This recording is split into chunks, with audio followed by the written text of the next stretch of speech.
Halo teman-teman pembelajar hukum, selamat datang di sesi eksplanasi akademi kita. Hari ini kita bakal membedah tuntas sebuah topik yang super menarik di mata kuliah hukum perikatan. Kita akan fokus ngebahas perikatan yang lahir dari undang-undang, khususnya perbuatan yang halal atau yang nggak melanggar hukum. Sesi kita kali ini didasarkan pada materi keren yang disusun oleh Ibu Syarifah Nurisiska, SHMKN. Jadi, siapkan catatan kalian ya, karena kita bakal langsung nyemplung ke dalam detail-detail hukum perdata yang fundamental banget. Untuk agenda hari ini, kita akan mulai dengan pengantar singkat, lalu masuk ke 3 konsep utama dari hukum peninggalan Belanda yang masih kita pakai, yaitu zakwarneming, onverschilligde betaling, dan natuurlijke verbintenis. Terakhir, kita akan cek referensi akademiknya, plus ada satu bahan diskusi buat kalian di akhir nanti. Oke, kita langsung masuk aja ke bagian pertama, yaitu pengantar tentang perikatan yang lahir dari undang-undang. Seringkali kan kita mikir yang namanya kewajiban hukum itu pasti muncul gara-gara ada kontrak atau perjanjian hitam di atas putih ya kan? Padahal secara akademik, sebuah perikatan itu bisa muncul otomatis dari rahim undang-undang akibat perbuatan manusia yang sah dan halal. Jadi nggak ada kontrak, nggak ada tanda tangan sama sekali, tapi hukum menetapkan kalau kalian tiba-tiba punya hak atau kewajiban. Nah, 2 contoh primadona dari kajian kita hari ini adalah pengurusan kepentingan orang lain dan pembayaran yang nggak terutang. Yuk kita bedah bagian keduanya. Konsep ini bernama zakwarnemingan, atau pengurusan kepentingan orang lain tanpa perintah. Nah, ini nih situasi yang sering banget kejadian di sekitar kita, tanpa kita sadar kalau ada landasan hukum perdatanya yang kuat banget. Menurut pasal 1354 KUH Perdata, zakwarneming ini terjadi waktu seseorang secara sukarela, tanpa disuruh sama sekali, ngurusin urusannya orang lain. Bisa ketahuan sama orangnya, bisa juga nggak. Terus apa sih catch-nya di pasal ini? Gini, begitu kalian ngambil inisiatif itu, kalian secara diam-diam udah mengikat diri sendiri. Kalian nggak bisa tuh asal mulai, terus di tengah jalan ditinggalin gitu aja. Hukum mewajibkan kalian buat nerusin dan nyelesain urusan itu sampai si pemilik urusan bener-bener bisa nanganinnya sendiri. Kalau kita bedah lebih dalam lagi, pakai kacamata doktrin hukum, ada 4 unsur mutlak yang harus terpenuhi. Pertama, harus ada perbuatan hukum yang bawa dampak ke harta kekayaan. Kedua, inisiatif kalian harus murni sukarela. Ketiga, dan ini yang paling penting, nggak boleh ada perintah atau kewenangan yang dikasih ke kalian sebelumnya. Dan keempat, begitu kalian bertindak, kalian wajib memikul semua risikonya seolah-olah kalian emang udah dikasih kuasa secara resmi. Kalian mungkin bertanya-tanya, kenapa sih unsur tanpa perintah ini krusial banget? Karena gini, kalau dari awal udah ada yang nyuruh atau ngasih perintah, ya itu namanya bukan zakwarneming lagi. Rezim hukumnya langsung berubah jadi pemberian kuasa, yang aturannya beda lagi, yaitu di pasal 1792 KUH Perdata.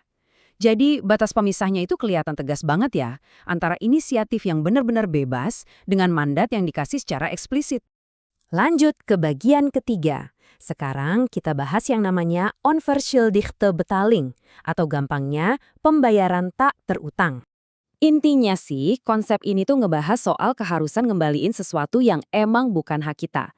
Buat paham ini, kita bisa minjem teorinya Andrew Burroughs soal unjust enrichment atau memperkaya diri tanpa sebab. Di hukum perdata, restitusi atau pengembalian itu wajib kalau 3 faktor ini kejadian. Satu pihak dapat untung, pihak lain jadi rugi, dan nggak ada sama sekali alasan hukum yang sah buat perpindahan kekayaan itu. Sederhananya, hukum bilang kalian nggak boleh kaya secara nggak adil di atas kerugian orang lain. Titik.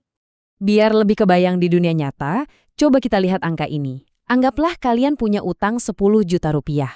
Tapi karena lagi panik, atau mungkin keliru nolnya, kalian malah transfer 100 juta. Nah, selisih 90 juta rupiah itulah yang disebut onverschilligde betaling. Si penerima duit sama sekali nggak punya dasar hukum buat nahan uang lebih itu. Dan undang-undang secara otomatis langsung mewajibkan mereka buat balikin sisa 90 juta itu ke kalian. Sekarang kita masuk ke bagian keempat, namanya natuurlijke verbintenis atau perikatan wajar. Konsep yang satu ini posisinya agak unik, ibaratnya dia ada di wilayah abu-abu hukum perdata. Perikatan wajar itu adalah kewajiban yang secara moral emang ada, tapi nggak bisa dipaksain lewat pengadilan. Contohnya apa? Kayak utang yang udah kedaluarsa secara hukum, atau utang judi yang emang nggak dilindungi hukum.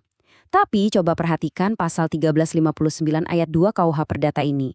Ada satu klausa yang benar-benar ngubah dinamika pelunasannya, yaitu jika secara sukarela telah dipenuhi, tidak dapat dituntut kembali. Ketegasannya ada di rumus ini nih. Kalau kalian sadar sepenuhnya pengadilan tuh udah nggak bisa maksa kalian bayar utang kedaluarsa itu, tapi hati nurani kalian tetap memutuskan buat bayar secara sukarela, maka di mata undang-undang, perikatan itu langsung jadi sah. Kalian nggak bisa tuh besokannya tiba-tiba berubah pikiran terus pakai alasan pembayaran tak terutang buat minta duitnya balik. Sekali kalian penuhi secara sukarela, hak buat nuntut balik itu langsung hilang secara mutlak. Oke, masuk ke bagian kelima, ini penting banget, yaitu referensi akademik dan daftar pustakanya. Sebagai eksplanasi akademik yang solid, semua konsep yang kita bahas tadi itu nggak asal ngomong, tapi bersandar kuat pada fondasi para ahli dan sarjana hukum terkemuka. Selain dari KUH Perdata itu sendiri, materi ini disaring dari pemikiran Prof. Maryam Darus Badrul Zaman, Setiawan, CST Kansil, lalu ada literatur internasional dari Andrew Burroughs sampai karya Gunawan Wijaya dan Kartini M.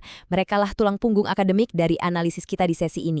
Kehadiran literatur-literatur fundamental ini memastikan kalau setiap asas, setiap pasal, dan setiap perbandingan konsep yang baru aja kita bedah, semuanya ditarik langsung dari buku-buku teks wajib anak Fakultas Hukum.